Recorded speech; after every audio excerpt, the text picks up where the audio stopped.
이제 3시간쯤 뒤면 2025년 새해가 밝습니다. 12.3 내란부터 제주항공 여객기 참사까지 갑갑하고 안타까운 일들이 이어진 연말이었는데요. 내년에는 이런 일이 반복되지 않기를 간절히 바라는 마음으로 시민들은 새해를 기다리고 있습니다. 서울 보신각에 취재기자 나가 있습니다. 송사영 기자 전해주시죠.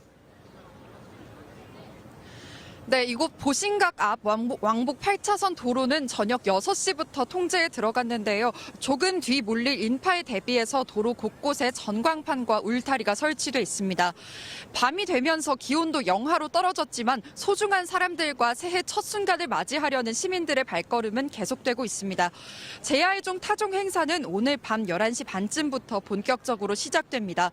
다만 제주항공 여객기 참사로 국가 애도 기간이 선포된 만큼 타종 행사 전후로 예정됐던 레이저 쇼나 공연은 취소됐고요. 타종에 앞서 참사 희생자들을 기리며 묵념하는 시간을 가질 예정입니다. 카운트다운 역시 차분한 분위기 속에서 소리 없이 진행됩니다. 보신각을 찾은 시민들도 연말에 접한 참사 소식에 무거운 마음을 내비쳤는데요. 그러면서도 새해에는 즐거운 소식이 들려오길 바라는 희망도 잃지 않은 모습이었습니다. 직접 들어보시죠. 국민들이 전부 다 마음을 아파하고 있는데 내년에는 모두 다 아픈 마음이 없이 행복하게 즐겁게 희망하는 거 다 이루면서 살았으면 좋겠어요.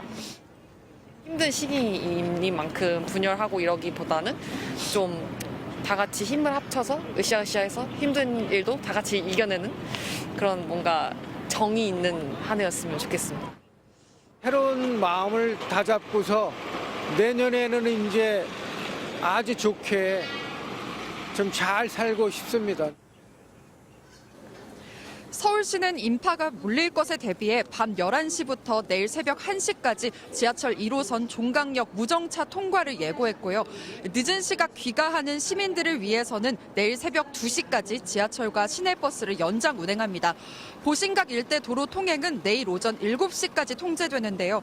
경찰은 교통경찰관 300여 명을 배치해 현장을 관리하는 한편 시민들에게는 대중교통을 이용해달라고 당부했습니다. 새해 첫 해는 아침 7시 26분 독도에서 가장 먼저 뜨고요. 강릉 정동진에서 7시 39분, 서울에서는 7시 47분에 뜰 전망입니다. 해맞이 행사는 대부분 취소됐지만 내일 아침 날씨는 맑을 걸로 예보돼 선명한 새해 해돋이를 보실 수 있을 걸로 보입니다.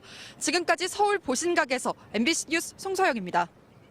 대통령 권한대행 최상목 경제부총리가 국회가 선출한 헌법재판관 3명 가운데 2명을 즉시 임명한다고 발표했습니다. 그러면서 나머지 1명에 대해선 여야 합의가 확인되는 대로 임명하겠다며 전임 권한대행인 한덕수 총리의 원칙을 존중했다고 덧붙였는데요. 당초 예상됐던 대로 내란 특검법과 김건희 여사 특검법엔 거부권을 행사했습니다. 첫 소식 홍희표 기자가 보도합니다. 대통령과 국무총리 없이 열린 정례 국무회의. 대통령 권한대행이자 국무총리 직무대행으로 의장석에 앉은 최상목 경제부총리가 헌법재판관을 임명하겠다고 발표했습니다. 정치적 불확실성과 사회 갈등을 종식시켜 경제와 민생 위기 가능성 차단이 필요하다는 절박함에 헌법재판관을 임명하기로 결정하였습니다. 다만 국회목 헌법재판관 후보자 3명 모두를 단번에 임명하지는 않았습니다. 2명은 즉시 임명한다고 밝혔지만 나머지 1명의 여야 합의라는 조건을 붙였습니다. 정계선, 조한창 후보에 대해서는 오늘 즉시 임명하되 나머지 1분은 여야의 합의가 확인되는 대로 임명하겠습니다. 더불어민주당 추천 정계선 후보자와 국민의힘 추천 조한창 후보자만 임명하고 민주당이 추천한 마은혁 후보자는 임명을 보류한 겁니다. 최 권한대행은 여야 합의에 접근한 후보자 2명을 임명한 것이라고 설명했습니다. 그러면서 헌정사의 관행을 강조한 전임 권한대행 한덕수 국무총리의 원칙을 존중했다고도 언급했습니다. 다만 국회에서 선출한 헌법재판관 후보자를 대통령이 당연히 임명하도록 한 헌법 조항에 따르지 않은 이유는 설명하지 않았습니다. 새해 첫날까지 처리 시한이었던 내란 특검법과 김건희 여사 특검법에 대해 최 부총리는 거부권을 행사했습니다. 김 여사 특검법에 대해선 이전 법안보다 헌법상 권력 분립의 원칙에 위배될 소지가 더욱 커졌다는 이유로 내란 특검법에도 헌법상 권력 분리 원칙에 위반될 우려가 높다는 이유로 거부권을 행사했습니다. 최 부총리는 특검법과 관련해 여야가 다시 한번 합리적인 방안을 강구해 줄 것을 호소한다고 밝혔습니다.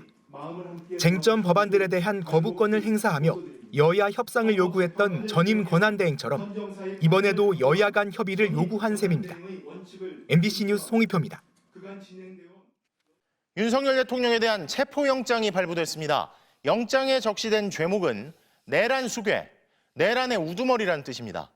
이제 일주일 안에 체포영장 집행이 이뤄지면 윤 대통령은 서울구치소에서 구금돼 조사를 받게 될 것으로 보입니다.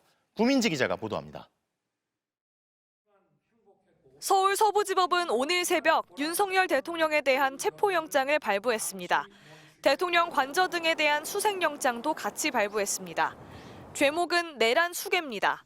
법원은 두 가지 이유를 들어 윤 대통령 체포가 필요하다고 인정했습니다. 먼저 윤 대통령의 내란 우두머리 혐의가 어느 정도 소명됐다고 판단했습니다. 12.3 비상계엄 사태 전 과정에서 윤 대통령이 얼마나 적극적으로 개입했는지는 앞서 김용현 전 국방장관 공소장에 낱낱이 공개됐는데 법원 역시 윤 대통령이 국헌문란을 목적으로 폭동을 일으켰다는 혐의를 어느 정도 인정한 겁니다. 법원은 또 윤 대통령이 정당한 이유 없이 수사기관의 출석 요구에 수차례 응하지 않았고 앞으로도 불응할 가능성이 크다고 봤습니다. 윤 대통령은 18일과 25일에 이어 29일까지 공수처의 3차례 출석 요구에 아무 답 없이 응하지 않았습니다. 법원은 피의자가 죄를 범했다고 의심할 상당한 이유가 있고 정당한 이유 없이 수사기관의 출석 요구에 응하지 않았다고 판단하면 영장을 발부합니다. 다만 이번에는 결정까지 이례적으로 오래 걸렸습니다.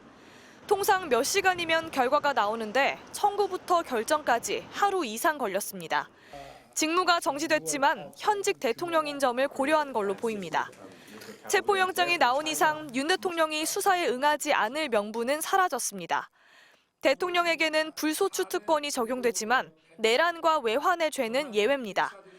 윤 대통령은 강제수사 위기에 처한 첫 현직 대통령이 됐습니다. 체포영장은 발부일로부터 일주일인 내년 1월 6일까지 집행해야 합니다. MBC 뉴스 구민지입니다. 제주항공 여객기 참사 4일째인 오늘 무안공항 현장에선 희생자들의 유류품 수색과 기체 감식 작업이 이어졌습니다. 지금까지 174명의 신원이 확인됐지만 아직 5명의 신원은 확인되지 않고 있는데요. 무안공항 연결합니다. 안준호 기자, 그곳 상황 전해주십시오. 네, 저는 지금 전남 무안공항에 나와 있습니다. 참사 4일째인 오늘도 온종일 이어지던 수색은 날이 어두워지면서 시야 확보 등의 문제로 일단 종료됐습니다. 수습당국은 날이 밝아지는 대로 현장에 있는 유류품 등을 찾기 위한 수색을 계속 이어갈 입장입니다. 공항 입구는 오늘 이른 아침부터 사고조사와 희생자 시신 확인을 위해 진입하는 차량 행렬이 이어지는 등 사흘째 분주한 모습이었습니다. 경찰청 과학수사대와 119 구급대 차량도 쉴 새 없이 드나들었습니다. 일부 희생자들의 장례 절차도 시작됐습니다. 신원이 확인된 희생자 174명 가운데 관련 절차를 마친 희생자들은 유가족들에게 인도돼 속속 장례를 위해 이곳을 떠나고 있습니다. 서울과 광주, 여수 등으로 현재까지 10명의 희생자가 개별 장례식장으로 운구됐습니다. 신원이 확인되지 않은 5명이 아직 남아있는 상황인데 수습당국이 국과수에 DNA 샘플을 보내 신원 확인 작업을 이어가고 있습니다. 유족들은 각자 판단에 따라 곧바로 개별 장례를 치르거나 합동 장례를 위해 이곳에 임시 안치할지 결정하게 됩니다. 한편 국토교통부는 무안공항 활주로 폐쇄 기한을 내년 1월 7일 오전까지로 연장했고 추가 연장도 검토하고 있습니다. 지금까지 전남 무안공항에서 MBC 뉴스 안준호입니다. 이번 참사에선 왜 착륙용 바퀴, 즉 랜딩 기어 없이 동체 착륙이 이뤄졌냐는 점이 특히 주목을 받습니다. 그런데 사고 항공기가 1차 착륙을 준비할 때까지만 해도 랜딩 기어가 내려온 것으로 보이는 사진이 확인됐습니다. 이후 벌어진 조류 충돌 상황에서 어떤 일이 벌어진 건지 최후의 동체 착륙을 놓고 의문이 커지고 있습니다. 먼저 서일영 기자입니다. 지난 8일 오전 8시 54분 제주항공 7C2216편은 관제탑으로부터 첫 착륙 허가를 받습니다. 실제 오전 8시 58분쯤 항공기는 고도를 450피트로 낮추고 속도도 140노트까지 늦췄습니다. 착륙을 앞두고 랜딩 기어 등이 제대로 작동했을 때 나오는 정상적인 고도와 속도였습니다. 실제 MBC가 확보한 당시 항공기 사진입니다. 오전 8시 57분쯤 동체 앞부분에 랜딩 기어가 내려와 있는 게 선명하게 보입니다. 고도를 낮추더라고요. 그렇게 찍은 거예요. 그 텀볼이 이제 진입하려고. 그때는 뭐 정상적으로 작동했는 것 같아. 이제 착륙 바퀴 빼고 그런 것이. 적어도 이 시점까지 항공기 자체에는 어떤 심각한 문제도 없었던 셈입니다. 그렇지 않으면 조종사가 그 전에 이미 비상선언을 했었겠죠. 긴급 상황은 그 이후부터 벌어집니다. 갑자기 엔진에서 불꽃이 튀고 연기가 피어오릅니다. 야야야, 엔진 고장 났다. 결국 8시 59분 조종사는 관제탑에 조류 충돌, 버드 스트라이크를 외치며 다급하게 메이데이를 선언합니다. 버드 스트라이크가 일어나고 그 다음에는 그 하트 모양의 불덩어리가 떨어지잖아요. 이거는 단순히 불이 아닙니다. 불은 수평을 나가지 밑으로 떨어지지 않아요. 그래서 이때 상당히 많이 손상이 됐을 것 같고요. 항공기는 곧바로 복행, 즉 다시 날아올라 선회합니다. 이 시점에 저항을 줄이기 위해 랜딩 기어를 다시 접어 올렸을 가능성이 큽니다. 활주로를 반대 방향으로 돌아 다시 한번 착륙을 시도한 결정적인 순간. 안타깝게도 직전까지 정상 작동해온 랜딩 기어의 모습이 이번엔 보이지 않습니다. 브레이크 역할을 해야 할 양 날개의 플랩도 제대로 기능하지 않았습니다. 그리고 벌어진 필사의 동체 착륙.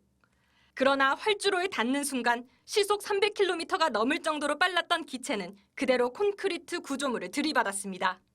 메이데이를 외친 지 4분 만에 벌어진 참사.